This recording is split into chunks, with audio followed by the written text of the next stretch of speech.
Olá pessoal, tudo bem? Bom, dando continuidade então neste tutorial, nós dividimos eles em duas partes.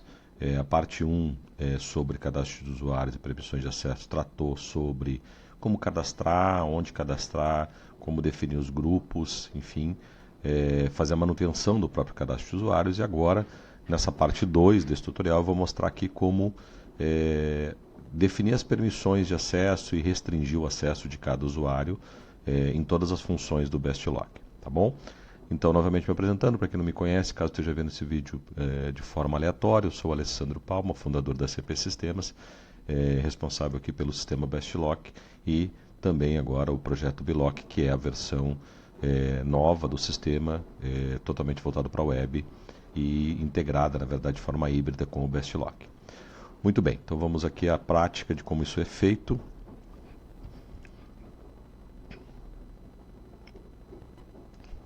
Bom, esse ambiente aqui, como a gente já tem mostrado, é o ambiente trial, é o ambiente que está rodando nos nossos servidores na nuvem, né? Então isso já é uma utilização cloud do sistema. Então a mesma versão que muitos usuários já usam hoje em instalações próprias, né, dentro da própria estrutura de servidores, a gente já tem ele disponível na cloud. Tá? Se você precisar migrar isso, desejar fazer essa migração e ter essa facilidade de uso, também pode nos chamar e nos acionar que a gente explica como funciona. Muito bem, então a gente estava com esse exemplo aqui na parte 1, vamos continuar com esse mesmo ambiente. E aqui eu tenho, por exemplo, alguns usuários, eu tenho aqui um usuário chamado TR Vendas, né? Então eu vou trabalhar com a demonstração, a restrição, bloqueio de alguns recursos para este usuário aqui. Bom, a primeira coisa que eu vou fazer, eu vou trocar a senha desse usuário para que a gente possa fazer um login na sequência a partir desse usuário, já troquei o usuário aqui.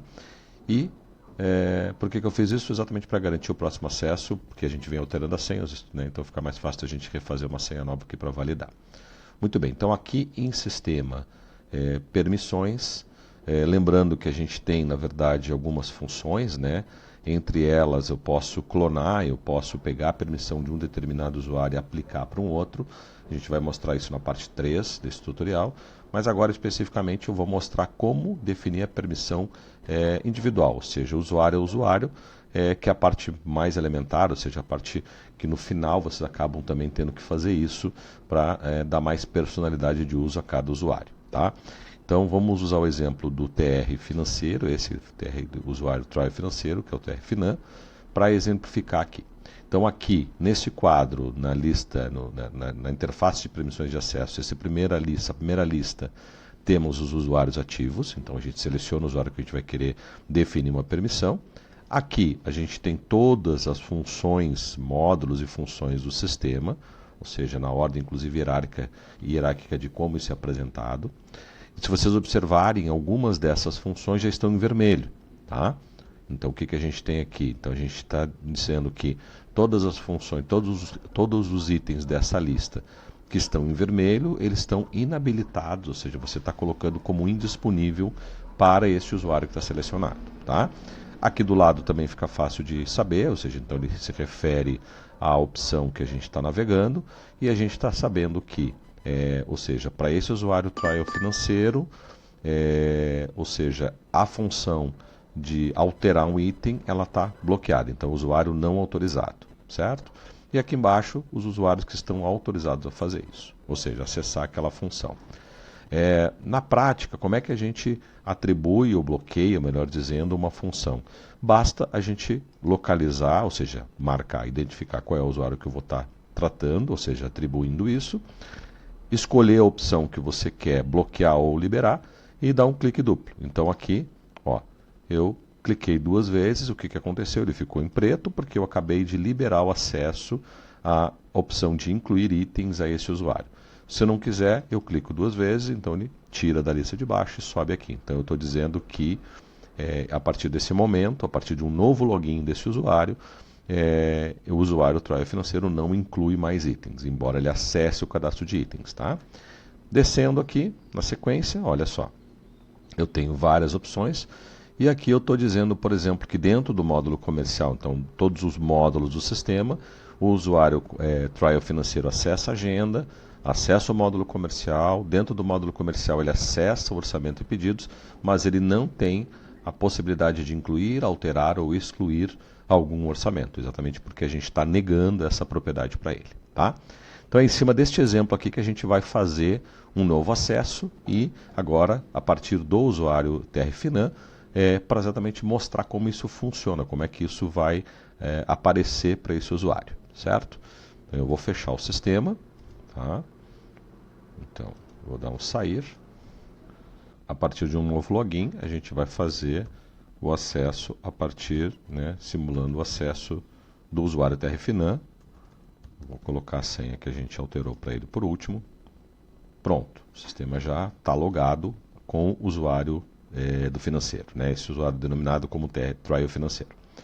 Bom, aqui embaixo, lembrando que a gente tem o usuário que está logado no sistema e lembrando que a gente tinha dado o bloqueio, a gente tinha atribuído um bloqueio para o módulo comercial, ele tem que poder acessar o módulo comercial, poder acessar em orçamento e pedidos, ou seja, ter essa função, e ele não vai poder incluir novos orçamentos. Então está aqui, ó.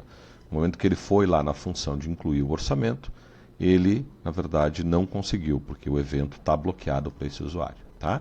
Então, dessa forma, você garante o acesso, ou seja, garante a restrição de acesso.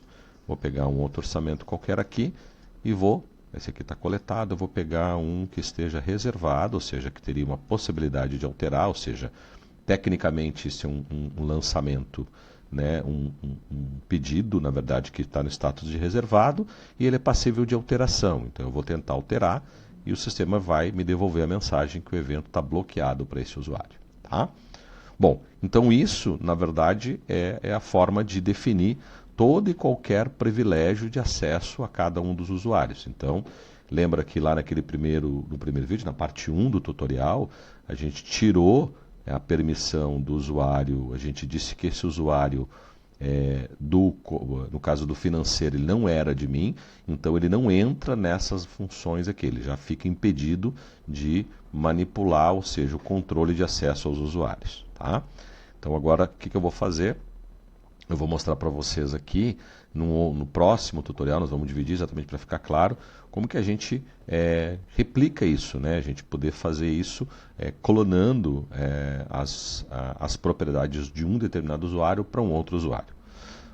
Por hora, eu acredito que as orientações acerca desse tema, melhor dizendo, tenham sido atendidos. Se vocês tiverem alguma dúvida, por favor, comentem no vídeo, nos perguntem, coloquem suas opiniões, enfim, para que a gente possa também ter o feedback sobre o entendimento. Se for alguma coisa específica, também pode mandar e-mail para o suporte e a gente permanece sempre à disposição aí para produzir sempre cada vez mais conteúdo e levar cada vez mais conhecimento ao dia a dia de todos os usuários do sistema, tá bem? Muito obrigado e até o próximo vídeo.